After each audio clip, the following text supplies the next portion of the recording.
Guys তোমরা তো অনেকেই জানো যে যশোরে নতুন নতুন কাচ্চি কুইন ওপেন হয়েছে, আর তোমরা এটাও জানো যে আমি কদিন আগে কাচ্চি ভাইয়েরও রিভিউ করেছিলাম। সো কাচ্চি ভাই বেটার না কাচ্চি কুইন বেটার, সেটা আমি আজকে তোমাদেরকে বলবো।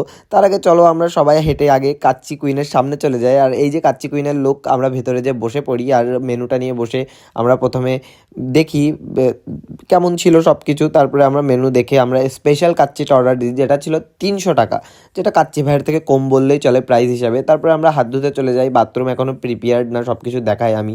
তারপরে টেবিলে এসে দেখি আমাদের বিরিয়ানিটা চলে এসেছে, দেখতে তো ভালোই ছিল, ধোয়া উঠছিল গরমে। আর আমি মাংসগুলো সাইড করি, আলুটায় হাত দিই আর দেখি বিরিয়ানিটা ব্যাপক গরম। আর এই যে চাটনি, যেটার কোয়ান্টিটি হিসাবে ভালোই ছিল দাম হিসাবে। আর এই যে বিরিয়ানির আলুটা ছিল এইটুকু, যেটা ডিসেন্ট আমি বলবো। তারপরে হচ্ছে বিরিয়ানির মাংসটার সাইজও আমি বলবো ডিসেন্ট, কারণ হচ্ছে ঠিকই আছে। যদি টেস্ট মেনটেন করতে পারে তাহলে সাইজ ম্যাটার করে না আমার মতে, যদি টেস্টটা ভালো হয়। তারপরে এই ছিল জালি কাবাব, যেটা আমি বলবো বেটার দ্যান কাচ্চি ভাই, বাট লুকসের দিক থেকে বেটার না, এটা টেস্টের দিক থেকে বেটার। তারপরে আমি সব কিছু একবারে নিয়ে আমি একবারে হচ্ছে গালের ভেতরে দেই। আর জাস্ট অ্যামেজিং একটা স্বাদ ছিল। কাচ্চি ভাইয়ের থেকে আমি বলবো কাচ্চি কুইনের কাচ্চিটা অনেক বেটার হয়েছে। আর 10 আউট অফ যদি আমাকে রেটিং দিতে বলে, তাহলে আমি কাচ্চি কুইনকে দেবো 10 আউট অফ 8, আর কাচ্চি ভাইকে দেবো 10 আউট অফ 7। আর এই দেখো কাচ্চি কুইনের বিরিয়ানির ভেতরে তেলটা অনেকই কম, যেটা আমার খুবই ভালো লেগেছে, কারণ তেল হলে খেতে অতটা ভালো লাগে না। তারপরে বোরহানিটা আমি ট্রাই করলাম, ওখানের বোরহানিটাও অনেক ভালো ছিল, মানে অন্যদের থেকে বেটার ছিল, আবার ঠিকঠাকই ছিল বললে। তারপরে আমি আলুটায় হাত দিই, আলুটাও তুলতুলে ছিল, আলুটায় হাত দিতেই আলুটা ভেঙে যায়। মানে সব কিছু মিলিয়ে ভালোই ছিল, আলুটার টেস্টটাও অনেক সুন্দর ছিল, ভেতরে মশলাগুলো খুব সুন্দর করে ঢুকেছে। আর এটা কাচ্চি কুইনের লোগো, যেটাও ঠিকঠাক।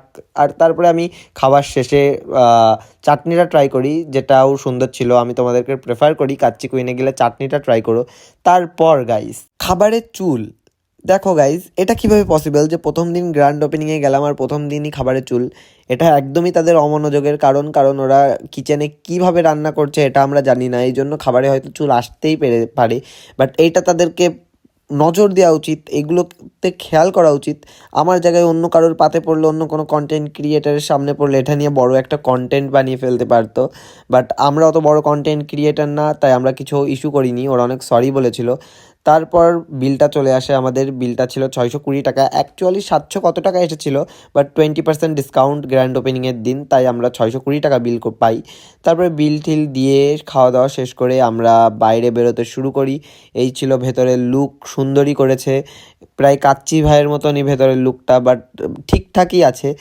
আর এমন ছোট্ট ছোট্ট শর্ট ব্লগ পেতে আমার পেজটা ফলো করে দিও। Thanks for watching guys.